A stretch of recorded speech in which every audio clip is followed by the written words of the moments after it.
રવિવારે પણ ગુજરાતમાં ઘૂસણખોરો પર પોલીસે તવાઈ બોલાવી। ગુજરાતમાં ઘૂસણખોરોને પકડી પાડવા માટે પોલીસે મિશન સફાયો શરૂ કર્યું। શનિવારે 4 મહાનગરોમાં ઓપરેશન ક્લીન શરૂ કર્યા બાદ રવિવારે પણ ઘૂસણખોરો પર તવાઈ બોલાવી હતી। નવસારીમાં રહેતા ગેરકાયદે બાંગ્લાદેશીઓ મામલે નવસારી પોલીસ એક્શન મોડમાં આવી। શહેરના જુદા જુદા વિસ્તારમાં ગેરકાયદેસર રહેતા બાંગ્લાદેશીઓ શોધવા સર્ચ ઓપરેશન કરાયું। બાંગ્લાદેશીઓના ડોક્યુમેન્ટ્સ તપાસ્યા। શહેરના ટાટા સ્કૂલથી ઝવેરી સડક વિસ્તાર સહિતના કડક ચેકિંગ હાથ ધરાયું। આ સાથે નવસારીના બિલીમોરા તેમજ ચીખલી અને આલીપોર ગામમાં ગેરકાયદે રહેતા બાંગ્લાદેશી ઘૂસણખોરો રહેતા હોવાની શક્યતા છે। આ દ્રશ્યો ભરૂચના છે। પોલીસે 15 જેટલા બાંગ્લાદેશીઓને પકડી પાડ્યા છે। ભરૂચ જિલ્લાના અલગ અલગ વિસ્તારોમાં વસતા 15 બાંગ્લાદેશી નાગરિકો સામે કડક પગલાં લીધા છે। તમામના દસ્તાવેજોની તપાસ કરી તમામના પાસપોર્ટ અને ડોક્યુમેન્ટ જપ્ત કર્યા। વડોદરામાં પાકિસ્તાન અને બાંગ્લાદેશીને શોધવા પોલીસે દોડધામ કરી। અત્યાર સુધી વડોદરા પોલીસે 500 ઉપરાંત શકમંદોની અટકાયત કરી। તમામના ડોક્યુમેન્ટનું વેરિફિકેશન શરૂ કરાયું। 15 લોકોના પુરાવા શંકાસ્પદ લાગતા વધુ તપાસ કરી। બાકીના લોકોને પોલીસે મુક્ત કર્યા। પોલીસની 15 ટીમોને ભારે દોડધામ બાદ માત્ર 5 બાંગ્લાદેશી મળ્યા। તો અમદાવાદ શહેરના ચંડોળા વિસ્તારથી ડિટેન કરાયેલા 1000 ઘૂસણખોરોની તપાસ કરવામાં આવી। પોલીસ તપાસ દરમિયાન 100થી વધારે લોકો ગેરકાયદે રહી રહ્યા હોવાનું સામે આવ્યું। આ તમામ લોકોને ડિપોર્ટ કરવામાં આવશે। 550થી વધારે લોકોના પાસપોર્ટને લઈને પણ તપાસ કરવામાં આવી રહી છે। વલસાડ, બારડોલી, પોરબંદરમાં પણ ઘૂસણખોરોની ઊંઘ હરામ। આતંકી હુમલા બાદ દેશભરની સુરક્ષા એજન્સીઓ એલર્ટ મોડ પર છે।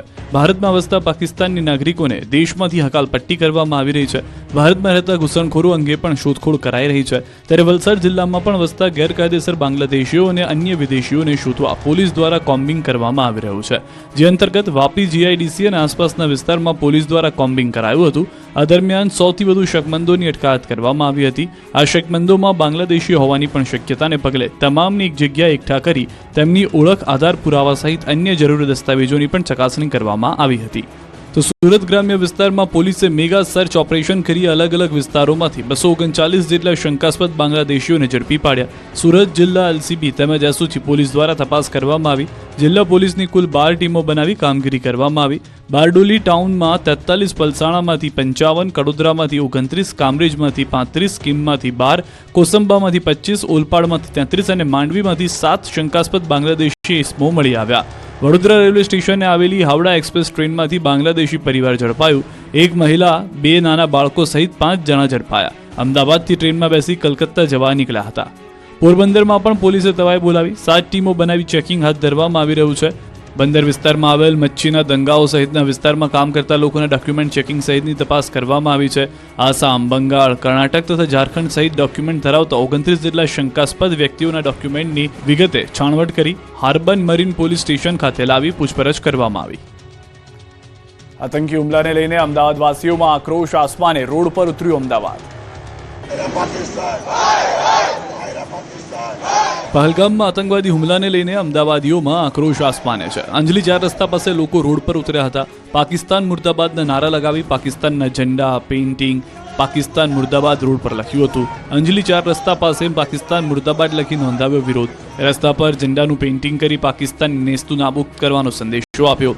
અમદાવાદના મેમનગરમાં પણ લોકો રોડ પર ઉતરી આવ્યા હતા। અમદાવાદ મેમનગરમાં આતંકી હુમલાનો શહેરીજનોએ વિરોધ કર્યો। પહલગામ હુમલામાં મૃત્યુ પામેલાની શહેરીજનોને શ્રદ્ધાંજલિ જોવા મળી હતી। બોર્ડર પર લડવા અમે છે તૈયાર, અમને આપો હથિયાર સહિતના નારા લગાવ્યા। આતંકવાદી મુક્ત દેશ બનાવવાના નારા સાથે શહેરીજનોનો વિરોધ જોવા મળ્યો। આતંકવાદ મુર્દાબાદ, પાકિસ્તાન મુર્દાબાદના નારા લગાવ્યા। વિરોધના દ્રશ્યો અમદાવાદના નરોડાના છે।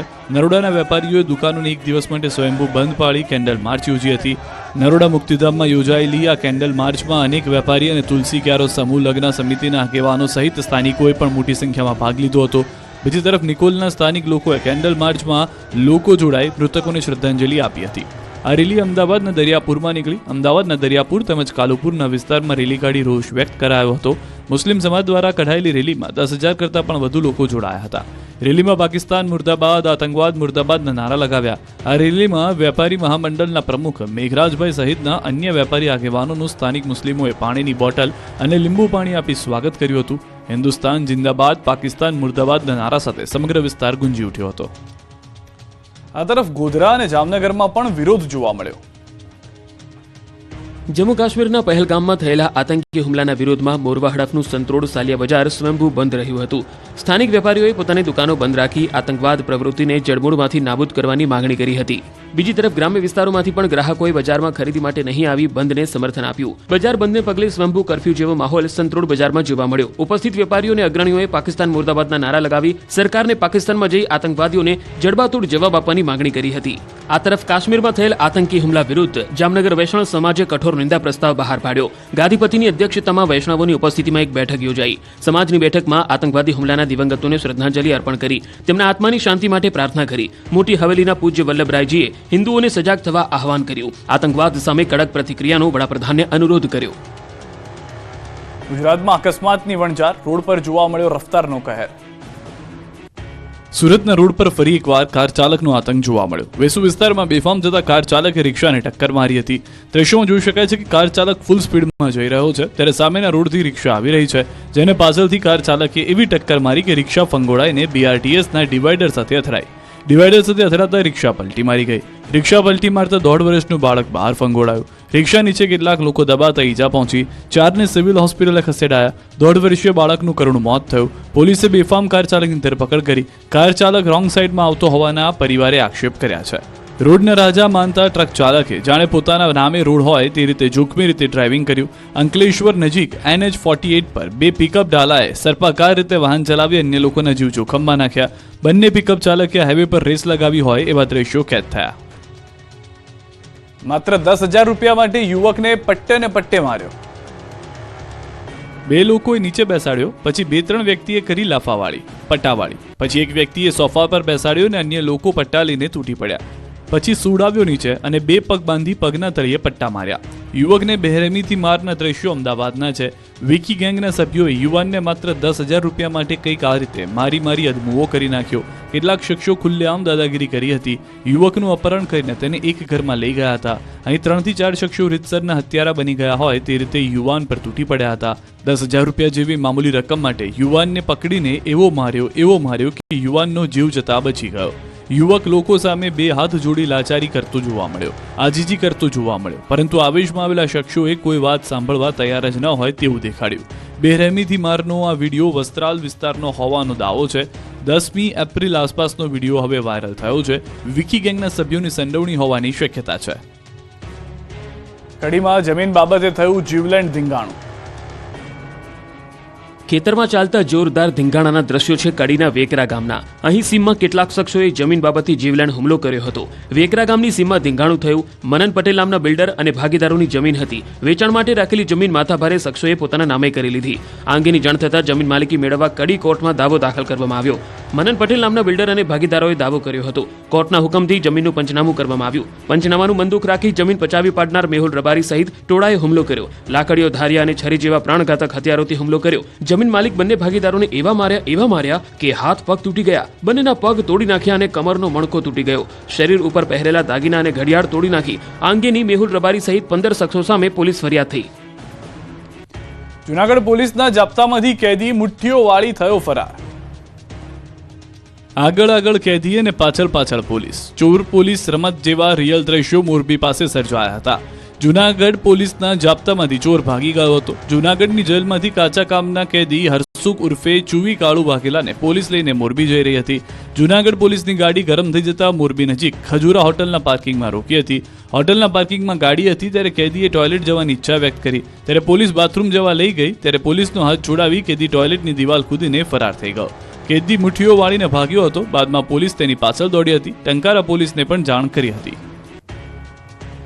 આવતીકાલથી માથા ફાડ ગરમી પડશે. આજે રાજકોટમાં 44.4 ડિગ્રી પહોંચ્યું તાપમાન. ગુજરાતમાં ફરી માથાફાડ ગરમી સહન કરવા તૈયાર થઈ જશો. આવતીકાલથી ફરી 3 દિવસ ગરમી રાડ પડાવી દેશે. ગુજરાત પર ફરી સૂર્યદેવનો પ્રકોપ જોવા મળશે. હવામાન વિભાગે આગાહી કરી છે કે આવતીકાલથી ગરમી ફરી તોબા પોકાર આવશે. આવતીકાલથી ફરી ગુજરાતમાં આકરી ગરમીનો રાઉન્ડ શરૂ થશે. 24 કલાક બાદ 2 થી 3 ડિગ્રી તાપમાન વધી જશે. 30 એપ્રિલ સુધી ગરમી ભૂક્કા બોલાવશે. 42 થી લઈને 45 ડિગ્રી સુધી તાપમાનનો પારો પહોંચી શકે છે. રાજ્યમાં આગામી 7 દિવસ સુધી મહત્તમ તાપમાન 40 થી 45 ડિગ્રી રહેવાની શક્યતા છે. દરિયાકાંઠાના વિસ્તારમાં ગરમ અને ભેજવાળા પવન ફૂંકાશે. મે માસથી વાતાવરણ બદલાશે. ધૂળ અને આંધીનું તોફાન આવશે. 10 મેથી ગુજરાતમાં માવઠાનું મહા તોફાન આવશે. 10 મેથી ગુજરાતમાં ત્રાટકશે માવઠું. ભારે આંધી વંટોળનો પ્રકોપ વધશે. 30 મેથી પ્રી મોન્સૂન એક્ટિવિટીનો વરસાદ થશે. ગુજરાતમાં કાળઝાળ ગરમી વચ્ચે ફરી માવઠાની આગાહી થઈ. મે માસના શરૂઆતથી વાતાવરણમાં પલટો આવશે. કોપાયમાન થયેલા સૂરજદાદા ઠંડા બોર થઈ જશે. વાદળછાયું વાતાવરણ સર્જાશે અને આકાશમાંથી અગનગોળાની બદલે આફતરૂપી માવઠું ત્રાટકશે. જી હા, અંબાલાલ પટેલે ખેડૂતોના જીવ અદ્ધર થઈ જાય તેવી આગાહી કરી છે. કાકાના મતે હવે પ્રી મોન્સૂન એક્ટિવિટીનો વરસાદ થઈ શકે. 30 એપ્રિલથી વાદળો આવવાનું શરૂ થશે. 10 મેથી રાજ્યના ઘણા ભાગોમાં આવશે પલટો. ભારે આંધી વંટોળ ગાજવીજ સાથે વરસાદ થશે. ભારે પવન ફૂંકાવાથી બાગાયતી પાકને અસર થઈ શકે છે. મે માસની લગભગ 10-11 તારીખ સુધીમાં રાજ્યના મોટા ભાગના ભાગોમાં ભારે ગાજવીજ, આંધી અને વંટોળ સાથે કમોસમી પ્રી મોન્સૂન એક્ટિવિટીનો વરસાદ થવાની શક્યતા રહે છે. અને આ વરસાદમાં ભારે પવન ફૂંકાશે. મેની શરૂઆત થઈ 3 મેની આસપાસ થઈ જાય. ઉત્તર ગુજરાતના ભાગો, રાધનપુર, કેટલાક સમીના ભાગો, હરિદના ભાગો, બનાસકાંઠાના ભાગો, ગુજરાતના મહદ ભાગોમાં તારીખ લગભગ 30 એપ્રિલ પછી હવામાનનો પલટો આવશે. અને 30 મેથી 11 મે વચ્ચે ભારે આંધી, વંટોળ અને ગાજવીજ સાથે રાજ્યના ઘણા ભાગોમાં પ્રી મોન્સૂન એક્ટિવિટીનો વરસાદ થવાની શક્યતા રહેશે. આંધી વંટોળનું પ્રમાણ વધુ રહેશે, 10 સ્ટોન વધુ રહેશે. સ્કૂલોમાં વેકેશન પડતા સુરતથી પરપ્રાંતિયો વતન જવા રવાના. સુરત રેલવે સ્ટેશન પર યુપી બિહારના મુસાફરોનું કીડિયારું ઉભરાયું.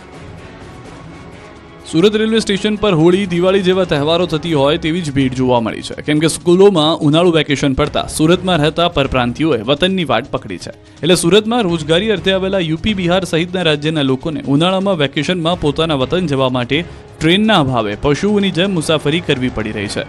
ઉત્તર પ્રદેશ જતી અંત્યોદય ટ્રેનની હાલત જોઈને કોઈ પણ વ્યક્તિને પરસેવો છૂટી જશે. તમામ અનરિઝર્વડ કોચમાં પગ મૂકવાની પણ જગ્યા નથી. તો બીજી તરફ ટિકિટ લેવા માટે લોકો 12 કલાક સુધી લાઇનમાં ઊભા રહેવા મજબૂર બન્યા હતા. જ્યારે યાત્રીઓ 1.5 કિલોમીટરથી પણ લાંબી લાઇન કાપીને ટિકિટ કાઉન્ટર સુધી પહોંચે છે તો તેમને સાંભળવા મળે છે કે કાઉન્ટર બંધ થઈ ગયું છે. ટ્રેન છૂટી ન જાય તે માટે કેટલાક મુસાફરો તો માથા પર સામાન મૂકીને જીવના જોખમે દોડતા નજરે પડ્યા હતા. રેલવે તંત્રના આયોજનના અભાવે પહેલા તો ટિકિટ માટે લાંબી લાઇન હતી. સવારે 3 વાગ્યાથી લોકો ઊભા હોવા છતાં ટિકિટ મળતી નથી.